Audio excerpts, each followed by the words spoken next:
Welcome to the cast room, man. I'm your host, man, King Jingles. Yeah, man, let's get into this motherfucker. Yeah, I mean, Power Lives Matter, man. Northern Cali, man. Sacramento, California. You feel me? Mr. VHP. So we're gonna get into this video. So this is going on about the Rolling 60's, man, the neighborhood Crips out there in LA, and Big U and his hands in everything from music to movies to the streets to murders, robberies. You know what I mean? He was doing it all. That's what they allege. That's what this criminal complaint alleges. Him and 19 others was taken down just recently within a month, and faces up to life in prison behind this. And like 30 to 40% of the content has came from a lot of the co-conspirators' own mouths, corroborating stories from other witnesses without proof. But now they got this as, circumstantial evidence, but also firsthand evidence. So let's get into it. Let me give you a couple parts of this. Let's get into it. File roll. Los Angeles has been notorious for its gangs, the original home to the Crips and Bloods that spread all over America. The gangsters that run the streets there have a dangerous level of power and influence, and the city's politics are not to be trifled with. When many celebrities and rappers come to Los Angeles, if they want to navigate the streets safely, they need to check in. They have to have an experience before they realize, I should have checked in. You know what I mean? Or I should have called, or I should have been moving a certain way. Checking in means to get in touch with a local gang, sometimes paying them for the privilege before arrival to ensure that you're safe in the streets there. It's part protection, part extortion, because for those who don't check in and pay the toll, they might just find themselves getting attacked by the very gangsters that they had a connection with. One of the most infamous advocates of checking in is Big U, real name Eugene Henley Jr. He's been accused of being the leader of the notorious Rollin 60's faction of the neighborhood Crips. And if you were planning to come to LA, you might have thought about checking in. You might need to anytime you want to do movies in the hood, just check it in. We can make sure it's done. Movies, videos. But and that could save you millions of dollars, man. Hundreds of thousands of dollars, man. We're gonna check you in, all right. We're gonna check in all of your equipment. Big U has ran the streets of LA for decades, doing double-digit stretches in the penitentiary and developing a feared reputation as one of the city's most connected gangsters. But to the public, Big U presents a different persona, one of a reformed ex-gangster turned community activist. He started developing Options, a community-focused non-profit organization with a mission to keep kids out of the streets. Part of the GRID program, Developing Options claims that their mission is to decrease gang activity and to empower the community to strive for a safer, thriving environment for our youth. Big U would solicit donations on behalf of his non-profit, and seemingly put as much back into the community as he had taken, being seen doing food drives and providing equipment and workouts for the local youths to keep them out of trouble, even coaching and commissioning for the Crenshaw Rams youth football team. Clearly, Big U was such a supportive coach in football that his own son was actually drafted into the NFL for his home team, the LA Chargers, a connection that had him and his father rubbing shoulders with music's biggest celebrities like Drake. But according to a recent criminal complaint, beneath the surface, Big U's persona is much darker than he'd want you to think, because he's recently been accused of embezzling hundreds of thousands of dollars from Developing Options, not just allegedly taking the money, but using the charity as a vehicle to extort famous rappers and athletes and transferring the money to himself. But the financial crimes he's accused of are only the tip of the iceberg, as the criminal complaint would reveal that Big U was heard in private conversations recorded on wiretaps, that he was the only gangster from his generation still having people killed, and that he was willing to murder anyone who disrespected him. And according to that criminal complaint, these weren't just threats, as Big U is accused of murdering one of his son's childhood friends, a former football prospect turned rapper who he had personally coached, with the indictment alleging that Big U drove to Las Vegas on his daughter's birthday to kill the young man for wasting studio time and recording a Big U diss song. As dark as this sounds, reading between the lines of the criminal complaint suggests that this is just the tip of the iceberg, with other information hinting towards Big U having been connected to a number of high-profile murders in the hip-hop community, including Nipsey Hussle and Quando Rondo's cousin Lil Pab. The insane details about the double life of this notorious LA gangster might be news to some people, but in the Los Angeles podcast community, this has been an open secret for quite some time, with other street figures who have been around Big U jumping on the microphone and speculating on the eventual outcome of this street drama for years now. Podcasts which I too have appeared on myself numerous times, actually meeting several of the people involved in this case over the years, putting me right in the middle of the story. So I'm here to let you know as a man, you's a see how it feels to really be in front of the people you talking about and playing with? No, I hear it. It feel your, I hear he does that all the time. No, he don't. No, he don't. Oh, yeah, he does. Man, that dude get caught in certain places. He know it. He in certain places. While you get up and go to Chicago, hell, boy. So today, I'm going to risk it all and tell you everything I know about the secret inner workings of LA street politics. Podcasters that predicted this crackdown for years, streets that have known about it for decades, but in 2025, for the first time, the feds have revealed for the whole world to see bombshell allegations against Big U that triggered the downfall of LA's most notorious Rollin 60's Crip. Let's get into it now. Now we're gonna really get into it, man. Fast forward 6 months, Big U gets arrested, this is hypothetically, for these acts. Yeah. Then all of a sudden, that interview becomes completely fair game, and it's an important historical record, and like we all have to look at it and say, oh my God, Luce Cannon, I'm so sorry. We all misjudged you, you're a fucking genius, you were telling the truth the whole time. FBI says that South LA crime boss Eugene Big U Henley fronted a wide-ranging mafia-like criminal enterprise. And the Department of Justice also accusing him of murdering an aspiring rapper in 2021. Investigators say Henley is one of 18 members of the Rollin 60's Crips charged in the federal complaint. He has maintained the image of somebody who gives back to his community. Los Angeles. The facts alleging the complaint paint a very different picture. He was doing this shit, man. I'm gonna get in here. I'm trying to give you a little dialogue. Anytime you want to do movies in the hood, just continue. What's going on? Don't check it in. Different views, man. Other than what they paint on what. We're gonna check you in, all right? So you just refusing to pay your rent? Yeah, I'm pay you. I'm just not gonna allow you to videotape me as I pay. I was bagging my victims. Closets. Yeah, I was bagging dark places. Everything behind me. He was big on his community, though. I mean, it could be viewed. We had a crew called Body Snatchers. Investigators say that he pitted himself as an entertainment executive who's been giving back to the community with various charities, but they say Henley is a violent criminal. Get back to these kids in LA, man. I'm telling you, you gotta stop. Funding a South LA-based charity, developing options. The facts alleging the complaint paint a very different picture. It is one of a murderer, a thief, a liar.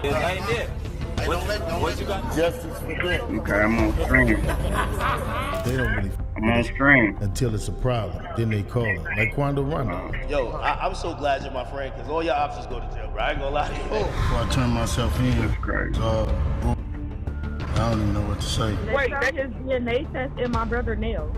Okay, so that's bad work. I got the back screen blocked out. Huh? The only way y'all know that is because you is the police, gang. Well, I'm not talking about every once in a while, man, Luce Cannon and Brick Baby would act like they knew street code and keep their mouth closed, man. Yeah, it's a lot to get into, man. I don't know if I'm gonna do the whole 2 hours, which I'll probably do like 30 minutes breakdowns. To understand the predicament that Big U faces today, being accused of leading one of LA's most notorious gangs, we have to go all the way back to the start to understand how these gangs and Big U ended up running the streets of LA. Like many black families during the mid-1900s, Big U's parents were part of the so-called Great Migration, where African Americans moved from the southern states to the northern states to escape the Jim Crow laws and look for a better life. They were originally from Mississippi before making their way north to Chicago. In Chi-Town, Big U's father would allegedly get affiliated with one of the original infamous gang leaders turned revolutionaries, Jeff Fort, co-founder of one of the earliest major black street gangs in America, the almighty Black Peace Stone Nation, cementing an early gang influence in the Henley family all the way back then. Big U's parents would ultimately get separated during their time in Chicago, and in 1966, his mother would move to Los Angeles shortly before his birth. The family settled in an area known as South Central, as being the area where most of the early black residents of LA would settle down. More specifically, they would stay around 81st and Hoover, and according to Big U, it was here where he would first begin to rep the Crips, the gang which was founded in South Central around 1969, around 3 years after Big U was born. Founded by Raymond Washington and Craig Craddock, the Crips then spread further west by Tukey Williams, who would found the West Side Crips. Because in the area where we grew up at, over there was already saying Crip, and was already saying Hoover, and it meant something different. Big U had a very large family tree who had all moved to LA, and the majority of them would eventually settle near Slauson and Arlington, to an area that would eventually become associated with the Rollin 60's neighborhood Crips. But at the time, there would be earlier gangs. We got here, the homies wasn't here yet, and then Van Ness Park didn't have no he first generation neighborhood Crips, Rollin 60's. Big Bunchy he damn near originator from Fruit Town Brim. For all his little homies to turn their back on him and get him booked. The 60s was on the verge of being formed, like it was just West Side Crips. And then it was West Side Crips and it was Neighborhood Crips. And the Neighborhood Crips was like down the line on the other side, like on Van Ness, like more towards where eventually like the hood took over. It was Neighborhood Crips and West Side Crips. This neighborhood is not only famous for being the home of the Rollin 60's, but also for being one of the main locations where the classic movie Boys in the Hood was filmed. Growing up, Big U would first become part of a small local clique from the immediate neighborhood called the AG, or Arlington Gang. Led by Big U's cousin, Chili Capone, the group would eventually merge as part of the larger Rollin 60's, who became infamous around the city of LA. We was at every party, we was at every club, we knew where every function we was there. And it was funny because dudes would be like, where y'all from? And we like, we from the AG. They're like, man, what's that? We're like, man, it's the AG, man, ain't no what's that. Then it's like, well, where is that at? Man, it's on Slauson and Arlington. Oh, well, y'all from the 60s. All right, fuck it, man, what is it, a problem? And then they would go from there. Big U would get into trouble with the law from a young age, and already as a kid during the 70s, he claimed to have run with a car robbing crew, eventually getting sent to juvenile detention and spent. I just got paid $60,000 for my car crash from using this app on my phone. And I don't know if you could see this, but it's called a period of time on the run from whatever he'd done in LA and going back to live in Chicago with his father. But some years later, in 1979, one of the longest and bloodiest gang wars in LA history would start between the Rollin 60's and their former allies, the 8-Tray Gangster Crips. Sometime later during the early 80s, Big U's cousin and the leader of their AG clique, Chili Capone, would sadly be killed. Now, the more matured Big U would return to Los Angeles to seek vengeance, with Big U saying that at this time he graduated from fighting to guns, and he believed that a gun could get you anywhere you need to be in life. Standing at 6'2", Big U was an intimidating sight, even without a gun, and he would still excel at fighting, which was the main way that the early gangs would settle their differences. One of the infamous places where this settling of scores would take place was at the World on Wheels skate rink, which was far away from the Rollin 60's hood, but where the members would nevertheless go to make their presence known. One particularly big brawl would make the Rollin 60's infamous throughout LA County took place on August 1986 during a Run DMC concert in the Long Beach area, where Rollin 60's would, according to Big U, attend purely to start a fight and establish their dominance. The fight would injure dozens of people and cause the LA Palladium to cancel Run DMC's next concert in fear of escalating gang tensions. During the 80s, the county jail would also become a familiar place for Big U, as he was racking up some pretty serious charges, which according to the criminal complaint even included multiple first-degree murder charges and attempted murder of a peace officer, but it seemed that these charges back in these days would never stick. But his time in jail would also help him further spread his reputation as a fearless fighter and a charismatic leader. According to the FBI, it was during the 80s when Big U would rise to a prominent position in the Rollin 60's, earning a reputation of a violent enforcer who was willing to kill. One article about Big U stated that he became the lead man for the Rollin 60's and got shot 7 times in the process. And during this time in the late 80s, this was when the crack epidemic was beginning to reach its peak. Today, there's a new epidemic. Smokable cocaine, otherwise known as crack.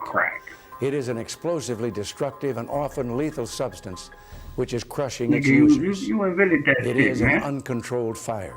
Big U and the Rollin 60's would also partake in the lucrative drug trade. They would even begin to move dope from LA to other cities such as Minneapolis, Atlanta, and Chicago, where Big U would use his leadership skills to set up shops and take over street corners and influencing other out-of-state sets that banged under the banner of the Rollin 60 Crips too. This would also be a time when Big U would get his first experiences in the rap industry, as a rapper called Popper LQ would ask Big U to manage him, thinking that while Big U had no experience in the industry, he did have the qualities to be a manager and the respect of the streets. Big U's friend would also ask him to help managing a young, promising Rolling 60s rapper called Corrupt, who's now known for such West Coast classics as Seawalk and We Can Freak It, as well as being one half of the duo The Dog Pound with Daz Dillinger, the group founded by Snoop Dogg. Big U had also become a family man at this point, and according to himself, he was beginning to be 1 foot in and 1 foot out of the hustle game, but unfortunately for him, he would become wanted by the police. And in December 1991, he was arrested as part of a sting operation after attempting to rob 33 pounds of cocaine from an undercover agent, with Big U pulling a gun and attempting to rob the fake plug, leading to the cops that were watching nearby to rush in and bust him. For this, he was given a monster sentence of 23 years, with news reports at the time describing him as a leader, if not the top man of the Rollin 60's. This meant that during much of the golden years of hip-hop, Big U was behind bars, but he would spend his time inside continuing to develop his skills as a fighter and a leader. One story even circulated that he had apparently knocked somebody's eyeball out of their socket during a prison fight. Photos of Big U behind bars would circulate online as the years went by. During a Breakfast Club interview, Big U would even say that he was running the drug trade in the prison yard during this time. I basically took over the whole little drug trade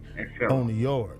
because I had money. So I came in and I bought all the guards he was bringing in. But when he wasn't squabbling or selling drugs, apparently he was knuckling down and trying to also find positive influences behind the wall. During his long stint inside, he would meet people who would inspire him to evolve intellectually, such as Michael "Harry-O" Harris, a powerful LA figure who allegedly played a key role in helping Suge Knight found Death Row Records, and also played a part in the career of Denzel Washington. As a result, Big U would begin to read and write, as well as studying subjects like theology, as he would later recount in interviews. Meanwhile, on the outside, Corrupt would keep Big U's name alive in his music, shouting him out in songs like one of his biggest hits, "We Can Freak It." Big U would also keep losing people close to him to the streets while he was inside, like his brother Dwayne Dupree, who worked as a bodyguard for the Dog Pound duo of Corrupt and Daz Dillinger and was sadly killed as gunmen opened fire outside of a recording studio. But Big U would eventually end up only doing 13 years in prison, getting out in 2004 at 37 years old. Conveniently, right as the Rollin 60's had become, quote, the largest black criminal street gang in the city of Los Angeles. However, Big U wouldn't lose sight of those positive influences that he had gleaned behind bars, and he decided to reinvent himself as a community advocate, starting his non-profit called Developing Options. Their website would claim that Big U started the organization because he wanted to provide the youth of his neighborhood the support that he didn't get when he was growing up. In 2025, the program claimed to have served over 6,000 people while having partnerships with hundreds of agencies. The website even boasts a 90% reduction in community gang violence, and the program has some major supporters, such as perhaps the most famous Crip in the world, Snoop Dogg. But Big U would also keep building his career in the music industry. And after getting released, Corrupt would introduce. So yeah, man. So we got Big U, man. He, leader of Rollin 60's. He get out of jail. Got a new idea, man. I'm start doing something positive, man. I'm start doing something for my community. So he's still an active neighborhood nigga. So he's still trying to do it for the hood. He's still out here doing shit for the hood, but now it's for a different generation, for the kids and shit like that. And I'm pretty sure that he was trying to get the good youth off the street. You know, it's a lot of good kids that be caught up in the street life or try to. You feel me? And he probably was steering those ones away. And then some kids is just destined for the shit. Like, you know what I mean? Ain't no turning them back. They already bad. They already in the streets. It's like, damn, okay, well, since you already in the streets, man, let me take you on my wing and embrace you, man, and let you know that you got somebody, you feel me, that you can relate to. Somebody that's been down your path and possibly try to lead them or put them in different ventures like music, some of the music shit he was doing, or anything. You feel me? It's gonna come out that, you know, he had a hand in Nipsey Hussle's career early on. You know what I mean? And that's part of, you know, giving back to the community and doing what you're supposed to do, man. What was later on, the alleged kidnappings and all this shit and all this extortion by force or fear. Like, that's crazy, but on the surface of what he was doing, even though he still was, considered the leader, I'm pretty sure he wasn't an active member. Even though he still was an active gang member, he still was trying to do some stuff positive for his community. And let's get back into it, man. Introduce him to the head of Death Row Records, Suge Knight, who would help Big U financially to get back on his feet and take him under his wing as a mentor. The two became without a doubt the most respected, or at least the most feared duo that the hip-hop industry had ever seen. But Big U's ferocious attitude to the music industry would mirror Suge's approach, and unfortunately, this meant that for the artists that entered Big U's orbit, some would have runaway success, but others would seemingly suffer sudden and tragic downfalls, which of course brings us to the tragic story of Nipsey Hussle.